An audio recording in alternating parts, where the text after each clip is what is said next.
La paz y la libertad son el clamor nacional ante la tragedia del secuestro.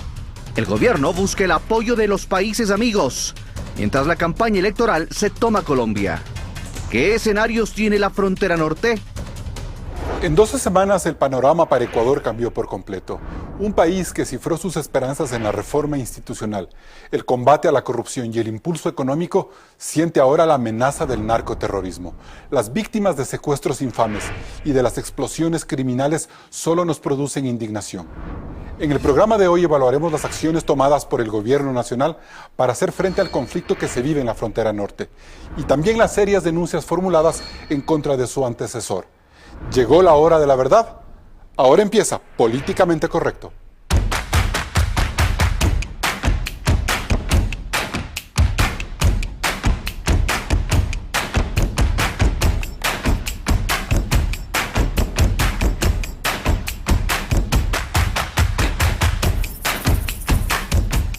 Hoy nos acompañan el general Osvaldo Jerrín, ex jefe del Comando Conjunto de las Fuerzas Armadas y ex ministro de Defensa. Arturo Torres, periodista, ex editor general de Diario El Comercio y autor del proyecto Código Vidrio. Y Freddy Rivera, catedrático de la Facultad Latinoamericana de Ciencias Sociales, fue subsecretario de Seguridad Interna. Gracias por estar en Políticamente Correcto.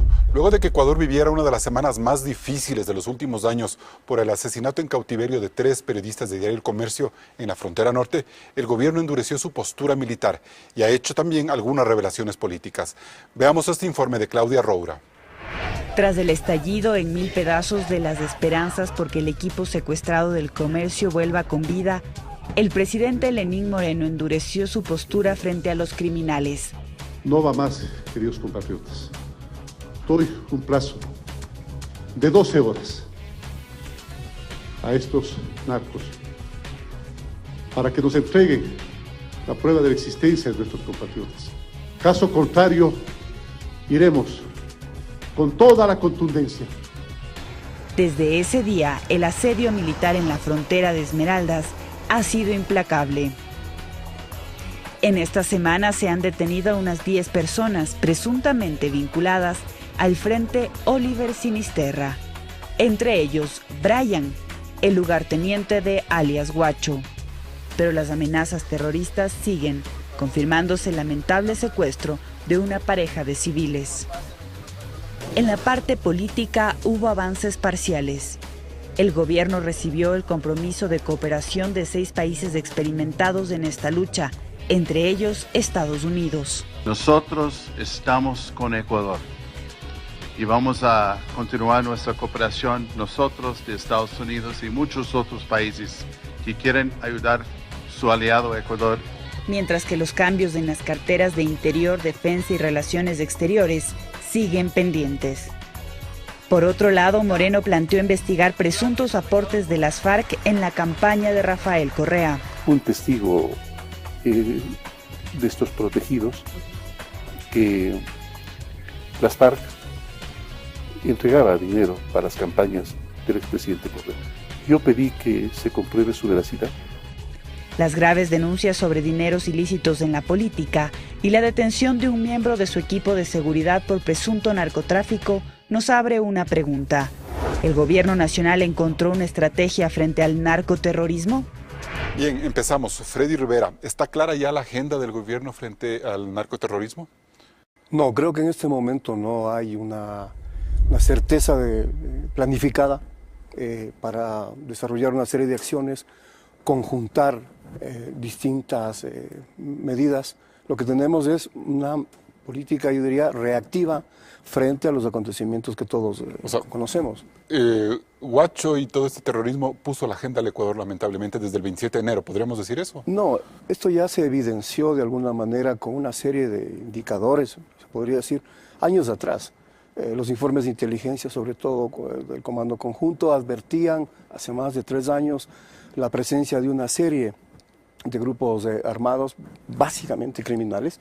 No se puede llamar guerrilla esto, porque al mencionar guerrilla, se le está dando una categoría que no lo son. Son bandas criminales armadas. Aunque ellos que se asuman vulneran como tal en los soberanía. comunicados y se digan que pertenecen a las FARC, que van a reivindicar sus principios. Eso es un lenguaje, es un lenguaje, es una retórica más. Lo cierto, la realidad es que son bandas criminales que operan ahí, que han vulnerado el Estado colombiano, que el Estado colombiano no tiene soberanía. Y no más bien sería pensar que esas guerrillas de las FARC, todas las FARC como tal, se volvieron criminales y perdieron esa condición política. Es que no son solo las FARC, es una cantidad de actores armados ahí que están vinculados a narcotráfico, a tráfico de personas, que están vinculados a la economía ilegal, digamos. No solo es las FARC, el ELN, los disidentes de las exmovilizadas paramilitares también están en la zona. Es un conjunto. A veces uno de broma diría, uno linda con Apocalipsis Now, no linda con Colombia. Ahora, pero entonces usted quiere decir que esos 3 años en que ya se advirtió los problemas y la crisis que surge desde el 27 de enero para acá, nos siguen teniendo a Ecuador como un país reactivo frente a esa agenda. Sí, lamentablemente. Sí, nuestra agenda de política exterior, nuestra agenda también, en este caso de defensa y seguridad interna, son reactivos. Perfecto. General Jarrín, el papel de la cooperación internacional al parecer se aclaró ya esta semana. ¿Usted cree que es positivo y para qué puede servir? Cuando se manifiesta que la seguridad está viviendo una amenaza, que la he calificado en varias oportunidades como una amenaza híbrida, mutante y difusa, aglutina a todas las formas de conformación de grupos, sean narcotraficantes, disidentes, insurgentes, lo cual para el Ecuador constituye una sola categoría, quienes violen la soberanía nacional, el territorio nacional.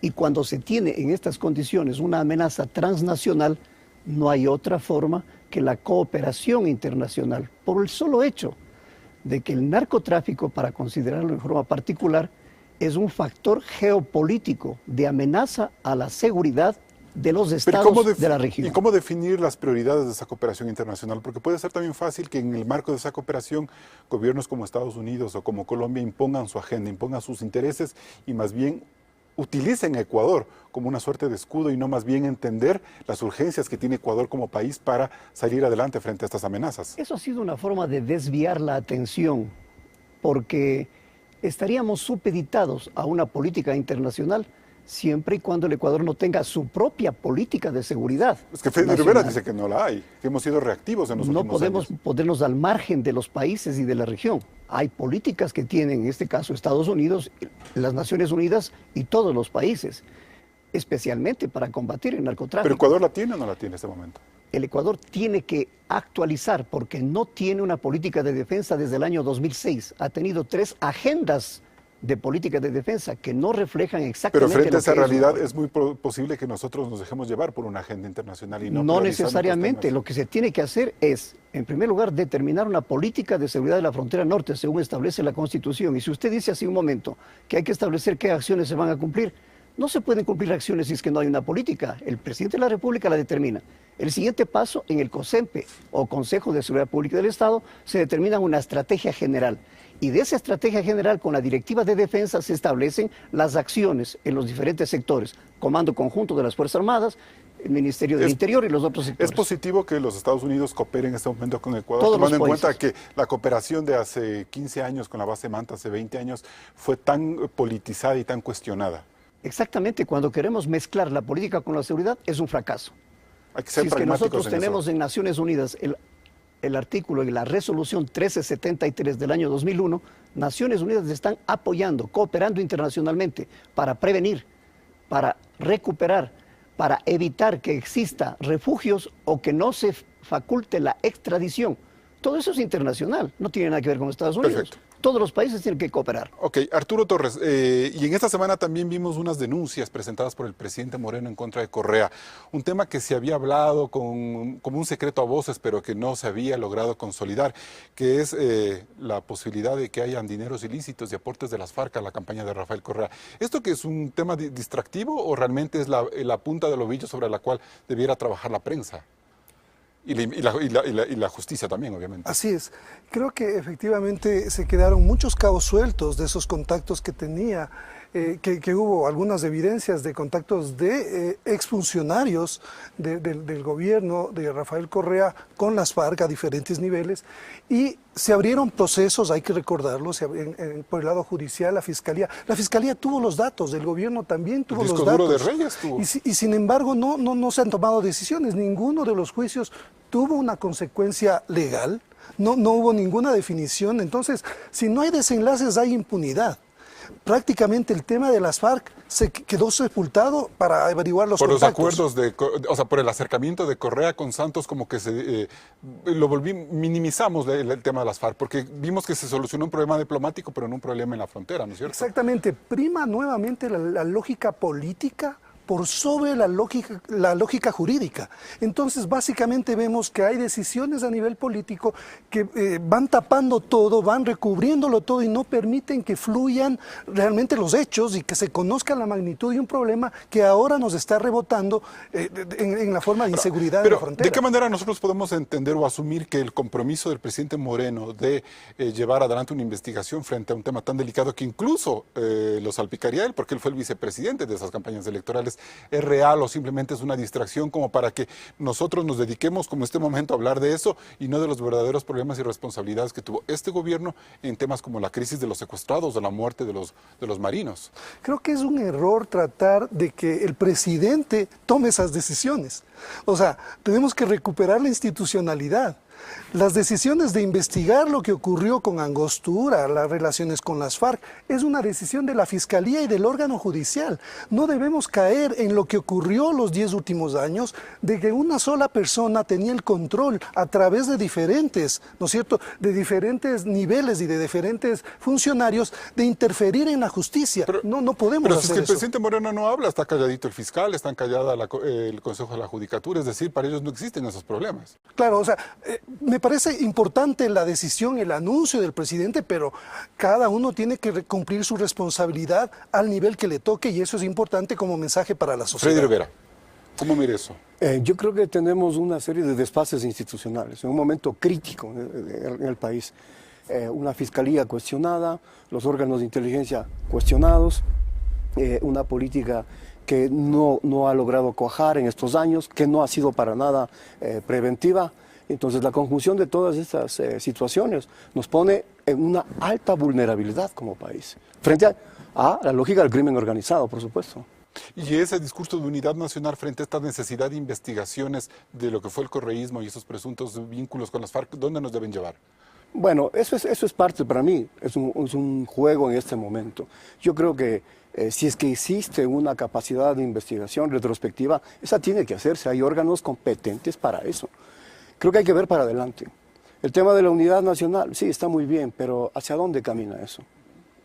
Tiene que juntarse, tiene que cuajar en una política de defensa y de seguridad interior, donde la cooperación es uno de los temas, pero un momento, aquí hay que ser bastante claros en el análisis. Hay asimetrías en la interdependencia y nosotros como país tenemos una asimetría y tenemos una interdependencia perversa, porque hace más de 20 años somos depositarios de una serie de acciones que nos han impactado directamente, y eso hay que ser absolutamente claro. 30 segundos para irnos a corte, General Jarrín. ¿Las Fuerzas Armadas pueden volverse un factor de unidad nacional, como lo ha pedido el presidente, en estos momentos difíciles? Las Fuerzas Armadas no tienen responsabilidad política en cuanto a la unidad nacional. Lo que sí son el factor esencial para que exista esa política. Las marchas del día de ayer, por ejemplo, no tienen nada que ver con lo militar, pero aportan. ¿Por qué? Si estamos hablando de asimetría, el principal elemento no es solamente el tipo de operación de guerrilla que realicen, o tecnología con armamento, hechizo para de gran destrucción masiva, es la voluntad. Y en esto es exactamente igual la guerra convencional que la asimétrica. La imposición de la voluntad. Y la marcha de ayer es una manifestación nacional de cohesión, de unidad y de rechazo, porque tiene moral, porque no acepta que le quiebren su identidad nacional. Bien, y con estas reflexiones nos vamos a un primer corte comercial. Los periodistas de Diario El Comercio, Javier Ortega, Paul Rivas y Efraín Segarra, fueron secuestrados y asesinados por la narcoguerrilla en la frontera norte. Nos faltan 3 y siempre nos faltarán 3. El corazón de los periodistas ecuatorianos sigue de luto y en honor a sus vidas buscaremos la verdad. Nadie se cansa. Regresamos con más de este debate.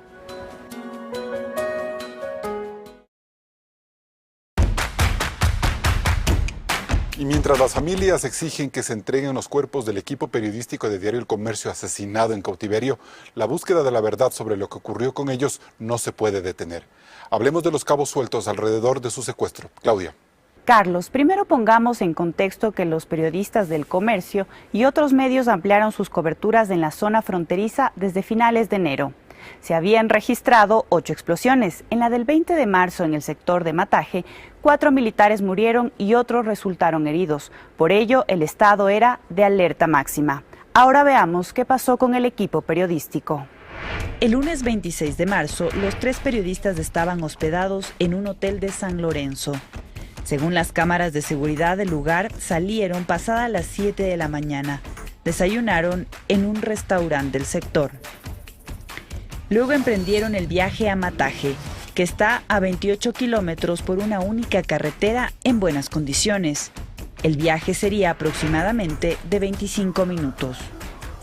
Antes de llegar a Mataje, se pasa por un destacamento de la Armada Nacional que está a 2 kilómetros del poblado, donde se comunicaron con la redacción de El Comercio.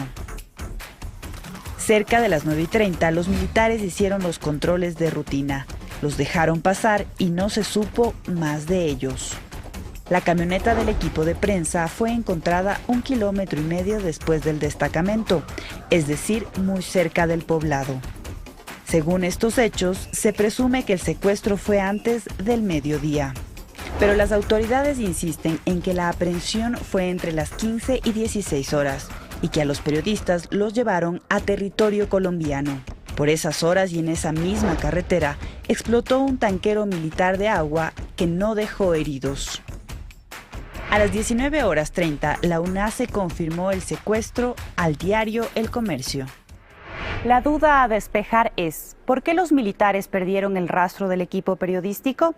Pese a ser una zona de alta peligrosidad, a que regía un estado de excepción con toque de queda y a que había una militarización total de la zona.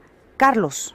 Bien, Arturo Torres, el gobierno prometió transparencia y eso debería empezar por saber qué pasaron en esas 6 horas en las que aparentemente se perdió el rastro de los periodistas en un poblado tan pequeño como Mataje. Así es, creo que es importante tener respuestas claras del gobierno que, hay que decirlo, no existieron desde el inicio del proceso, que era una de las quejas y de las denuncias de los familiares y de los periodistas que estuvimos siguiendo de cerca este tema.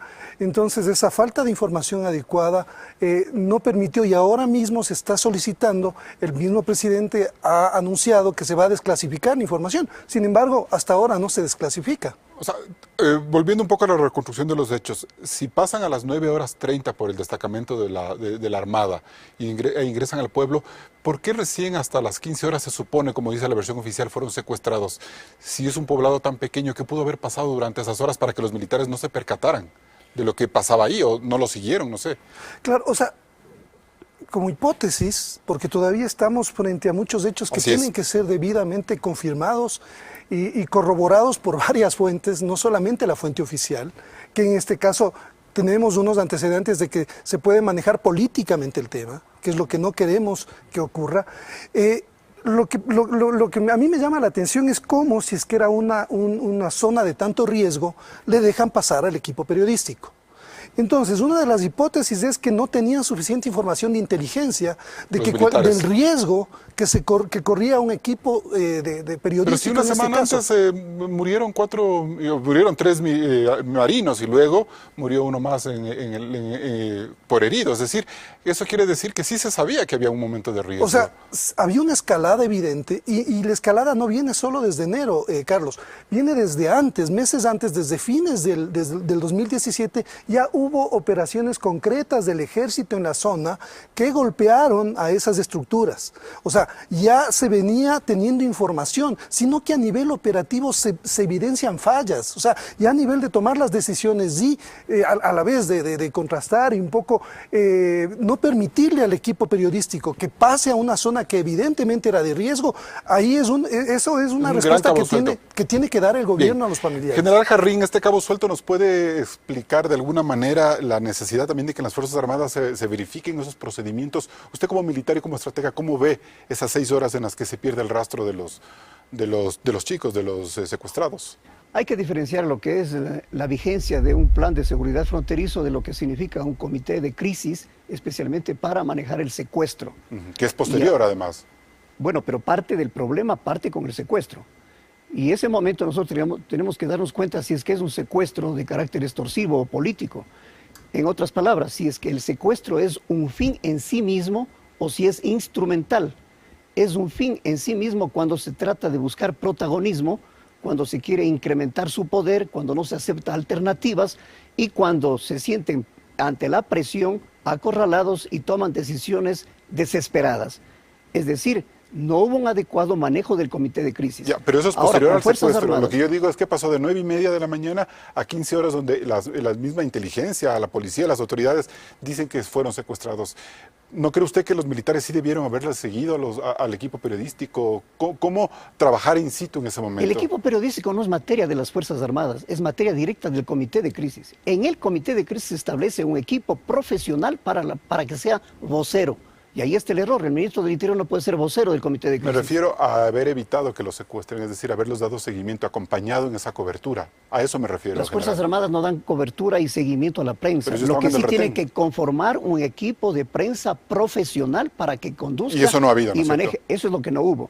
Pero no pueden las Fuerzas Armadas dar escolta a los periodistas para que vayan a realizar su tarea. Así sea una zona pequeña y tan crítica como se veía ya en esos días. Depende, si se lo deja pasar, pero no darles escolta para ir a cumplir la tarea, porque las Fuerzas Armadas no cumplen la tarea junto con la prensa. La prensa tiene su misión fundamental desde un comité especializado para realizar las reseñas, los reportes, la investigación. Pero las Fuerzas Armadas son responsables de todo el conjunto. Freddy Rivera, en ese sentido, ¿a usted le quedan cabos sueltos de cómo se manejó esas horas vitales para el equipo periodístico? Muchos. Hay una cantidad de preguntas que quedan sueltas. Una de ellas es, va el equipo periodístico, ¿quién se comunicó con los jefes del equipo periodístico en el comercio?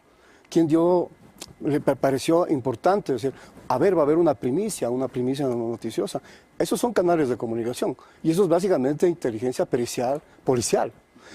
Hay una cantidad de preguntas sueltas. Hace muchos años hubo decomisos, hubo aprehensiones de miembros de las FARC, pero había estructuras de las FARC en Ecuador. ¿Qué pasó con eso? Fueron preguntas que se siguen planteando y que no tienen hasta ahora ningún tipo de respuesta. También creo que es muy importante que la pericia, en este caso de inteligencia criminal, no hay que pedir a las Fuerzas Armadas inteligencia criminal. La misión de las Fuerzas Armadas no es desarrollar inteligencia criminal. Eso es de la Policía Nacional. Las respuestas entonces tienen que venir desde ese Pero desde Freddy, en el retén estaba la Armada. Lo que yo me pregunto es, si está tan grave la situación, si es tan complicado ese pueblo que es pequeño y pasa un equipo periodístico así, las Fuerzas Armadas no tengan la obligación de dar una escolta, pero tenían que estar pendientes de hacia dónde iban o no. Hay una serie de errores, de protocolos ahí tomados. Obviamente hay fallas de inteligencia, hay cuestiones operativas que no se cumplieron, protocolos que no se establecieron y si los hubo, los alteraron, los violaron. Es una zona de alta complejidad. Los violaron ya durante el manejo de la crisis después. Claro, una serie de protocolos, hay cosas que todavía tienen que ser explicadas. El comunicado que saca, ¿no es cierto?, este grupo armado, mencionando directamente que hay un negociador. Falla garrafal, no se habla de negociación con grupos criminales. Y se menciona a un señor Maldonado de parte del gobierno ecuatoriano que está intermediando en una negociación. Hay una serie de preguntas que tienen que ser absolutamente aclaradas ahí. ¿Y esas preguntas por dónde deben empezar, Arturo? Bueno, por establecer exactamente cuáles fueron los parámetros para esta negociación, por qué no se midió adecuadamente, no se podía estar negociando con un grupo criminal, efectivamente. O sea, pero mucha gente clamaba en esas horas, pedían una negociación porque decían que lo más importante era la vida de los secuestrados. Entonces, entender negociación es lograr un canje o lograr que ellos salgan libres de alguna manera. Tal vez el concepto no estuvo bien aplicado, pero lo que querían era tener un diálogo para que lo soltaran. Los mensajes que empieza a dar el gobierno sobre este tema son ambiguos desde el inicio, tanto que el grupo de secuestradores lanza ese primer video, ¿no es cierto?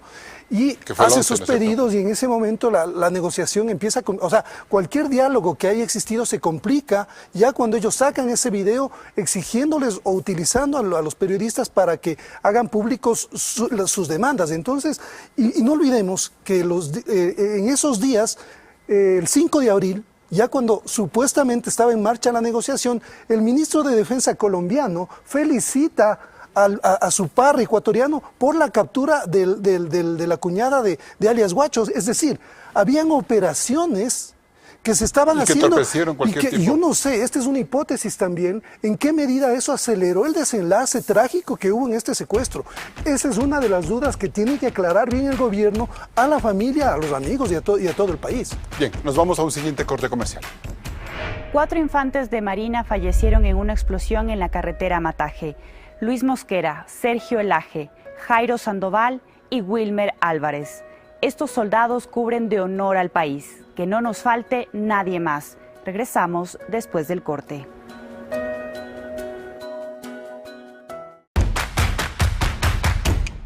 Será complejo definir una estrategia nacional en nuestra frontera si es que no entendemos qué está ocurriendo en Colombia. Claudia. Hace 17 meses el gobierno de ese país y las FARC firmaron un acuerdo de paz, cuyos resultados han sido relativos. Los acuerdos del 24 de noviembre del 2016 planteaban el cese al fuego, hostilidades y dejación de las armas por parte de las FARC. Su participación en la política formal, la reforma en el campo colombiano, una solución al problema de drogas ilícitas, la reparación a víctimas de este largo conflicto y una ley de amnistía. El gobierno colombiano sostiene que el conflicto armado con esta guerrilla ha terminado, pero la implementación de los acuerdos que garantizarían una paz a largo plazo se ha cumplido en un 18%, según un observatorio especializado. Esto explica de alguna manera por qué el posconflicto genera tanta incertidumbre. Carlos, son varios factores a tomar en cuenta. De los 12.000 guerrilleros de las FARC, unos 1.000 no se desmovilizaron, articulándose en una docena de bandas criminales, muchas de ellas apostadas en la frontera con Ecuador. De allí surge alias Guacho y su columna Oliver Sinisterra, que secuestró al equipo periodístico del Comercio y a una pareja reciente. Estas bandas criminales lucran del negocio de la droga. Para ello, unas 170.000 familias campesinas a nivel nacional cultivan la hoja de coca. Más del 40% de hectáreas de ese cultivo está en Nariño y Putumayo, fronterizo con Ecuador. El problema del campo en Colombia es complejo y los acuerdos que implicarían una reforma agraria no han avanzado. Casi toda la reforma legal y política alrededor de los acuerdos de paz están bloqueados en el Congreso colombiano. Y en medio de este escenario se desarrollan las elecciones presidenciales de mayo y junio próximos. Con ventaja en las encuestas está Iván Duque, cuadro del expresidente Álvaro Uribe, crítico absoluto de los acuerdos de paz. En la otra orilla está el exalcalde de Bogotá, Gustavo Petro, exguerrillero del M-19 y hombre de izquierda. Sus críticos le ponen en la senda del socialismo bolivariano. Del pueblo colombiano dependerá el rumbo que tome el posconflicto y cuya incidencia se sentirá en nuestra frontera. Carlos. Bien, gracias Claudia. General Jarrín, para definir el plan integral de frontera que necesita el Ecuador, hay que esperar recién a ver quién gana las elecciones en Colombia. ¿Cómo entender lo que está pasando en ese país? Los acontecimientos regionales son un insumo para la política nacional, pero no obedecen a las consecuencias. Por eso, muy acertadamente dice el presidente de la República, estamos viviendo las consecuencias del conflicto del hermano país. Y es evidente, el 18% que se está presentando ahí como evidencia dice que no se está cumpliendo como corresponde. Y los argumentos que presentan los grupos insurgentes dicen que no están de acuerdo con la última fase del proceso de paz. Por consiguiente, si es que la misma insurgencia está en desacuerdo, la población no apoya, el gobierno no ha cumplido y la política se presenta en ese cuadro, yo creo que estos son apenas los insumos para lo que la política de seguridad de la frontera del Ecuador desde mucho antes debió haber previsto para que se pueda Pero sí cumplir. me preocupa una cosa, poniéndonos en el caso de que gane Iván Duque, entonces habrá un nivel de cooperación con Ecuador, quizás más coordinado a nivel militar, pero si a lo mejor gana Gustavo Petro y plantea seguir con el acuerdo de paz y mantener quizás una política similar a la Santos, Ecuador tendría que responder de manera diferente. Entonces yo digo, ¿de qué manera el nivel de cooperación, como le hacía a usted en la pregunta en el primer bloque, debe estar supeditado a lo que realmente nosotros necesitamos para protegernos? Lo que se acaba de decir no admite alternativas. Por consiguiente, lo que pasa en la política de Colombia es indiferente para las responsabilidades de proteger la soberanía nacional y realizar la cooperación independientemente con quien sea, en lo que se necesite, nacional, internacionalmente. Ahora, ¿usted está viendo ya dentro de Fuerzas Armadas o dentro del gobierno la necesidad de trabajar de manera doctrinaria, hacer grandes esfuerzos por tener claro hacia dónde debemos ir en esta materia? No ha habido dudas en el campo militar y en cuanto corresponde a la protección de la soberanía nacional. Lo que sí hay dudas y vacíos es en la conducción político-estratégica. Y diplomática, Si sobre no todo. hay política, si es que no hay coordinación internacional diplomática, si es que no hay una estrategia nacional formulada a partir de la política presidencial, entonces las Fuerzas Armadas lo que hacen es mantener su misión constitucional, pero sin la orientación de la defensa lo que usted nos quiere decir es que lo que falta es la orientación política para que las Fuerzas Armadas Lo que puedan digo seguir es con su que no hay estrategia. política de defensa, no hay ministro de defensa, no hay directiva de defensa y las Fuerzas Armadas cumplen su misión constitucional de proteger la frontera. Pero no es suficiente el campo militar, hace falta el político, el diplomático y de los otros sectores de la sociedad. Perfecto. Freddy Rivera, ¿una estrategia de seguridad ecuatoriana debe comprender la complejidad del campo colombiano? Vemos que no es cuestión solo de barrer con los delincuentes, sino de entender que hay 170,000 familias en todo ese país que viven de ese negocio. Desde luego, eso es parte de inteligencia estratégica. A ver, una fórmula, planes se establecieron desde el mismo 2001, que se estableció el Plan Ecuador. Cuando había el Consejo de Seguridad Nacional, se dotó de recursos, se destinaron una serie de proyectos de allá y luego se convirtió eso en UDENOR. Era una estrategia de poblar, desarrollar y contener. Aquí no hay mayor, no estamos inventando, no. O sea, es un dicho, o sea, vino viejo en botellas nuevas, prácticamente lo que se está pidiendo ahora. El análisis de Colombia es crucial. Y aquí tenemos una, creo, discrepancia sobre los enfoques. Las consecuencias que hemos pagado, por ejemplo, del desarme de los procesos de paz que ya hubo con Pastrana, cuando asumió Uribe y lanzó toda la ofensiva, se convirtió en un problema humanitario para el Ecuador. Así es. Los 3 millones de desplazados dentro de Colombia. Así que, un momentito, está bien, podemos hablar de la asimetría, pero lo que pase allá nos afecta directamente a nosotros. Y lo que pase con el presidente que venga a venir. Desde luego, entonces, para Colombia es tremendamente molesta la situación, molesto el tema, porque un presidente con Premio Nobel de la Paz.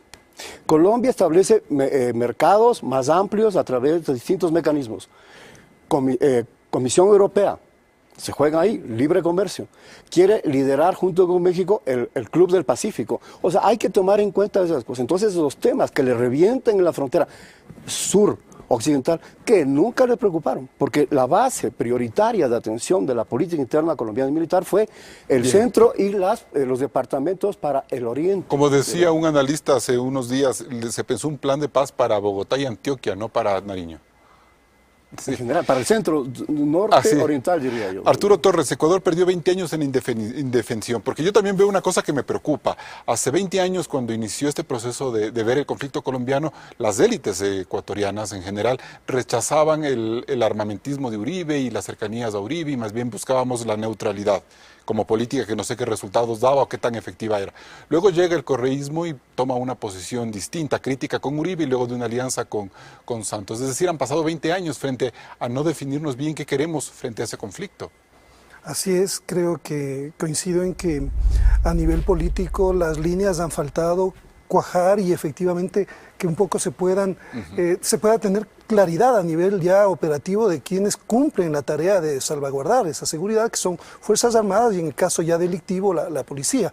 Pero yo sí veo que además, o sea, el diagnóstico está bastante completo, sabemos bien lo que pasa en Colombia, sabemos, o sea, hay mucha información, desde la academia, desde la prensa, se ha venido siguiendo detalladamente el tema, o sea, pero nos falta información y creo que esa es una tarea pendiente de cumplir en el sentido de qué es lo que está pasando realmente en Ecuador, porque tampoco podemos, más allá de que el problema se origina en Colombia, no podemos nosotros cerrar negarlo, los ojos a lo que está decir, todo ocurriendo nos viene desde afuera. con el crimen No, organizado pues. y las redes que han tendido en el país desde hace mucho tiempo. O sea, eso es un tema básico para entender la ¿Y complejidad qué implica, del problema. qué implica esa información? Es decir, ¿qué es lo que deberíamos investigar frente a lo que ocurre en Ecuador, Arturo?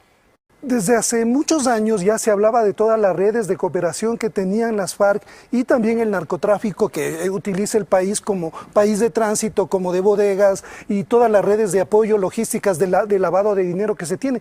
¿Qué se ha hecho a ese nivel? La cartelización del Ecuador. ¿Qué Además, dice? para atacar un problema que es indispensable, que es el tema de las estructuras económicas, que son las que sostienen todas estas operaciones, porque Huacho es el eslabón más débil de esta cadena tan compleja del narcotráfico y de las organizaciones del crimen organizado globalizado. Entonces, a ese nivel yo no veo que tengamos algo tampoco muy claro sobre hacia dónde caminar y ver efectivamente el nivel de penetración del narcotráfico en el Estado a diferentes niveles. Y en ese sentido, general Jarrín, a nivel de Fuerzas Armadas, ¿cómo viene ese pedido que hace Arturo Torres? Es decir, de entender qué nos está ocurriendo dentro del Ecuador, más allá de lo que pasa en Colombia, en materia ya de insurgencia, guerrilla, crimen organizado. Absolutamente correcto lo expuesto. Hay que considerar que la inteligencia, y sobre todo la inteligencia estratégica, confiable, es la base para el éxito de las operaciones militares. No lo que hubo con la CNI durante estos No lo ha últimos tenido, años. y la demostración es que precisamente se realiza inclusive un proceso de negociación con el Comité de Crisis para el Secuestro y no se sabía con quién se estaba negociando. No se sabía qué canal exclusivo, y era apenas redes sociales. Es decir, hasta el último no se conoce el lugar exacto en donde se encontraba. Eso es una falta tremenda de inteligencia. Y además, ahí está la cooperación que se necesita con Colombia.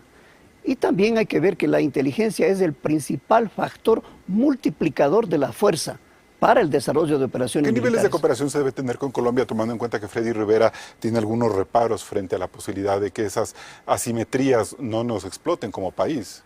La asimetría es un hecho concreto y hay que vivirlo. Y lo que necesitamos es que la inteligencia sea humana, de señales, de imágenes y de alta tecnología que el Ecuador no posee.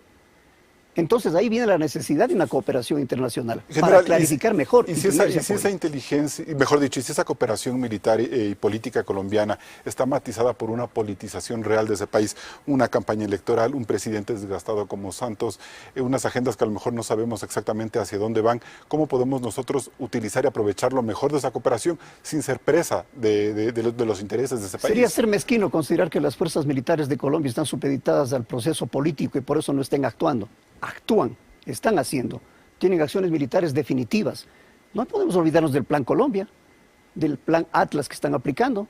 Todos esos planes son de prácticamente operaciones con gran movilidad. Es diferente que esas operaciones no pueden someter como corresponde al conflicto que existe entre los diferentes grupos que disputan el poder, que se disputan territorio, que intervienen carteles de México. Por eso es regional, geopolítico. Entonces, solamente el tema militar no es la solución. De toda la agenda presentada por ustedes para el proceso de paz, los puntos no están cumplidos. Nada. Eso no tiene que ver los militares, no tiene que ver las fuerzas militares de Colombia. Perfecto. Freddy Rivera, 30 segundos. La cooperación está muy bien, pero hay corresponsabilidades ahí. Colombia tiene que ser absolutamente claro sobre la pérdida de soberanía en esa parte de su territorio nacional. Volvemos a hablar lo que se decía en la época de Pastrana, que no había además, control. Ojo, cuidado otra vez con las medidas unilaterales, de la doctrina unilateral, que ya lo aplicó Colombia con el bombardeo de Angostura, que lo aplicó con Nicaragua, mediante un convenio, digamos, una resolución de la Haya que cumplo a medias. O sea, ojo, ese tipo de comportamientos en términos geopolíticos, estoy de acuerdo con eso, tienen que ser muy observados para la inteligencia estratégica nuestra, que es muy deficitaria. Perfecto. Nos vamos a un nuevo corte comercial. Nos solidarizamos con las familias de Óscar Villasís y Katy Velasco, secuestrados en la frontera. Por ustedes buscaremos la verdad. Volvemos después del corte.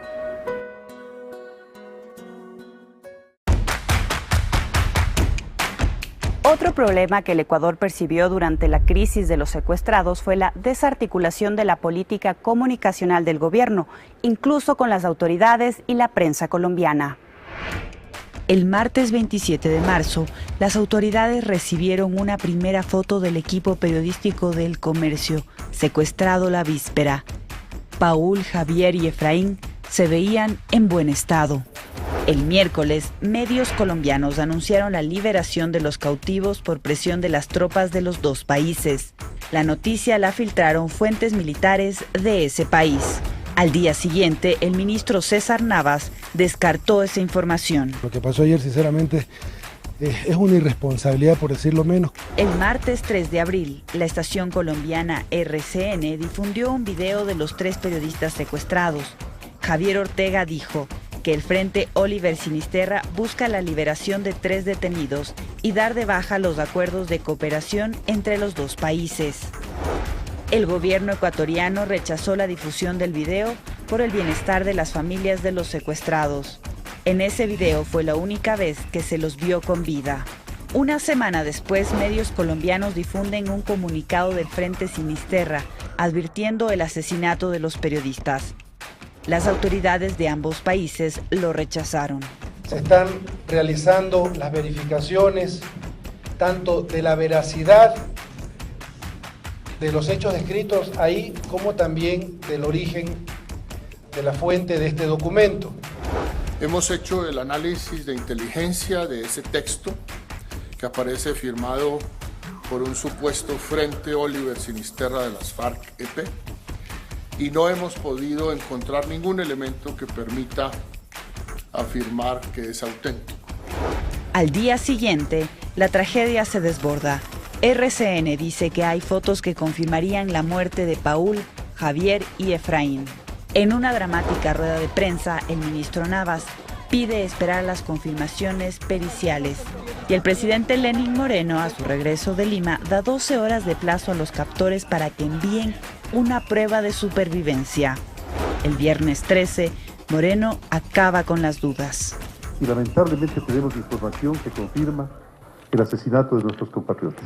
Bien, Arturo Torres, tú en un bloque anterior mencionabas que no se puede dejar ese cabo suelto de la información que filtró El Tiempo el 28 de marzo, me parece, indicando que los habían liberado. Ahí hay una agenda, según ellos, militar. Los militares les advirtieron que estaba el proceso de liberación de estos, de los secuestrados. Ahí también vemos que hay un cruce de comunicados y de versiones que no ven una muy buena cooperación entre Ecuador y Colombia. Sí, efectivamente creo que el manejo informativo es uno de los temas que, claro, que más daño causó al proceso, porque básicamente veíamos cómo la información la manejaba siempre, venía siempre desde Colombia, y básicamente los hechos se iban corroborando sobre la marcha. Claro. Básicamente eso generó además mucho más estrés y preocupación. Y dramatismo. Y nosotros siempre esperando la información oficial, y resulta que la información oficial confirmaba todos esos hechos que ya iban desbordando de a poco al gobierno. Entonces, esas son cosas que tienen que ser evidentemente aclaradas y por el bien de las familias, para que se quede claro cómo fue por un lado, proceso. pero también por el bien de una cooperación efectiva con Colombia a futuro. Porque la cooperación se ve que sí, nos estamos conversando, pero resulta que militares filtran información a la prensa colombiana y ellos son los que ponen la agenda y nosotros estamos como sin saber de dónde vienen esos datos. Claro, sobre todo me preocupa cómo los dos gobiernos nuevamente se mueven en un discurso político, ¿no es cierto?, cuando los hechos se estaban desarrollando de otra forma. Y eso se evidencia los días siguientes. Entonces, es desconcertante la manera como se manejó este tema. General Jarrín, en ese sentido, ¿usted no ve que hubo una falta de cooperación efectiva entre las fuerzas militares de Ecuador y Colombia con estos problemas en las comunicaciones y en las versiones que circulaban? Los enlaces internacionales realiza diplomacia y el campo político, no las Fuerzas Armadas. Por consiguiente, las disposiciones que salen del nivel político pasan a las Fuerzas Armadas como una disposición. Pero ahí lo que menos se vio fue a las dos cancilleres de los dos países actuando, general. De todas maneras, con todo lo que se acaba de manifestar, lo que hubo es una falta de cooperación entre Ecuador y Colombia y una descoordinación al interior del comité de crisis. Por eso la prensa estaba por un lado y el negociador por otro. El negociador, que debe ser un experto, aparte de que la UNACE es un organismo técnico, pero el negociador tiene algo que el secuestrador quiere, y el secuestrador tiene algo que el negociador quiere. ¿Usted no cree que las Eso fuerzas- se llama interdependencia y eso no fue bien Las manejado. Fuerzas Armadas de Ecuador no estaban por un lado y las de Colombia por otro. ¿No le da a usted esa sensación también? Hay que separar la situación. Cuando estamos hablando de las Fuerzas Armadas de Ecuador y Colombia son las operaciones militares. Son Y cuando operativas. estamos hablando de crisis, es el grupo de crisis que maneja el caso concreto del secuestro. Por esta razón, ¿usted cree que se debe ya establecer bien qué cambios de gabinete necesita este gobierno? Ha pasado una semana y todavía no sabemos si se ve el ministro del Interior, la canciller, el ministro de Defensa. Lo que se requiere es afinar y mejorar y cambiar el proceso de conducción político-estratégico que no marcha. Perfecto. Freddy Rivera, ¿qué conceptos nos deja estas dos coordinaciones, este tema de comunicaciones de la semana trágica de Ecuador? La cooperación bilateral funciona con confianza. Si no hay confianza, difícilmente se ¿Y van a quién no establecer confía en buenos quién? acuerdos. De parte y parte. Colombia desconfía mucho en nosotros. La pregunta es, ¿hasta cuándo nosotros somos, como país me refiero, un elemento del juego de la inteligencia colombiana, como acabé de mencionar hace un momento? Tiene que ser esto demostrado y nuestra parte, por supuesto, hay déficit, tienen que ser mejorados. Ahora, Freddy, pero muchas élites dirán que ese es un momento de unidad y que es momento de que Ecuador tenga cooperación y se alíe con los países hermanos, con las democracias de América Latina. Y ahí está Colombia. Pero Entonces, eso ¿cómo no- establecer la eso- confianza? Eso no se discute de ninguna manera. Entonces- Una de las cosas que más se evidencia aquí es la ausencia de organismos internacionales que antes se preocupaban. UNASUR, por ejemplo, en este caso, absolutamente ausente. Eso hay que decirlo. Y eso llama muchísimo la atención. Entonces, ese juego muy al interno, es como un juego de niños donde uno tira el balón, de los 10 miembros, los 8 van tras la pelota y se olvidan del entorno. Lamentablemente eso nos está pasando. Pero usted fue uno de los impulsores quizás de todos estos procesos de integración que ahora no funcionan. ¿Qué pasó en ese tiempo? De integración, teníamos una excelente relación, por ejemplo, con Pero el Perú, con- una excelente Sí, intercambio. pero con un gobierno en el que usted pertenecía que no era del agrado de Colombia o no generaba las confianzas de Colombia. Hasta el 2010 nosotros establecimos... Que había la por parte de un ruptura, ¿no? Una serie de reformas, unos déficits gigantescos que encontramos, que lamentablemente se han perpetuado hasta ahora. Engrandecer la CNI, la inteligencia política, y no pasar los recursos ni fortalecer la inteligencia militar del O sea, G2. en un correísmo Un error. posterior es que se distorsionaron todos esos En instrumentos que crecieron. Cuando la cosa se desata, ya fue extremadamente tarde.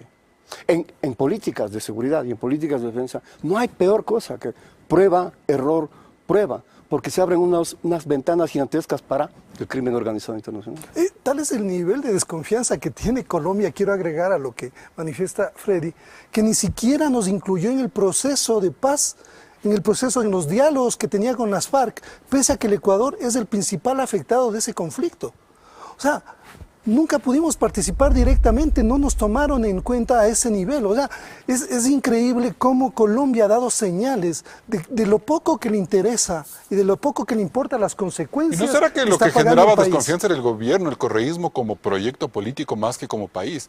Porque si seguramente era un presidente de otra figura ideológica, seguramente estaban en esas negociaciones. No, esto es desde antes. En el 2005 hubo un reclamo formal de la Cancillería ecuatoriana. En ese entonces Nina Pacari fue a Bogotá a entregar la carta de protesta. Por las fumigaciones. Por las fumigaciones y Pero otra- luego y vino otro otros efectos canciller, negativos más. vino otro canciller No le y se hicieron trabajaron caso. de una mejor manera. O sea, pero parecía que había coordinación. Por favor, hagamos un poco más de lectura de perspectiva. Hay una serie de señales totalmente unilaterales de parte del Estado colombiano. Los gobiernos han cambiado, pero los efectos es manejado por el Estado colombiano. Hay que tener mucha observación. Y ahí, ¿cómo implementar bien ese diálogo político, esas doctrinas políticas que usted ha hecho tanto énfasis, general? Precisamente lo que se trata es de que los estados se miren por igualdad, se miren con los mismos intereses. La seguridad cooperativa significa procesar y consensuar en los objetivos de las políticas de los respectivos países. Y no quiere decir que todos los objetivos determinados en la política de seguridad y defensa de Colombia sean exactamente igual a los del Ecuador, porque ellos viven un conflicto interno basado en la insurgencia. Pero lo que no hay es confianza, como dice Freddy Rivera. Y también Precisamente Arturo por Torres. eso, y porque hubo un desliz, por ejemplo, el hecho más concreto del ministro de Defensa Villegas de Colombia, Ajá. presionando para que se tenga la conformación de una fuerza de tarea conjunta. Y el Ecuador no puede participar en el conflicto interno de Colombia. Sí tenemos que cooperar, pero es diferente a que haya una alianza que no se puede establecer Ecuador-Colombia. Bien, nos vamos a un siguiente corte comercial.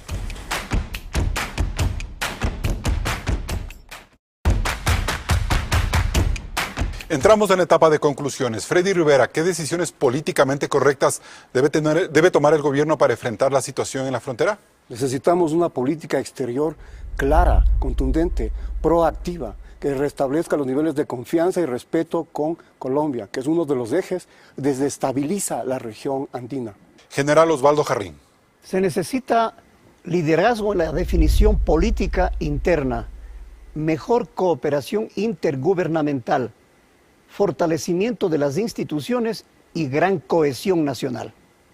Arturo Torres, ¿qué es lo políticamente correcto?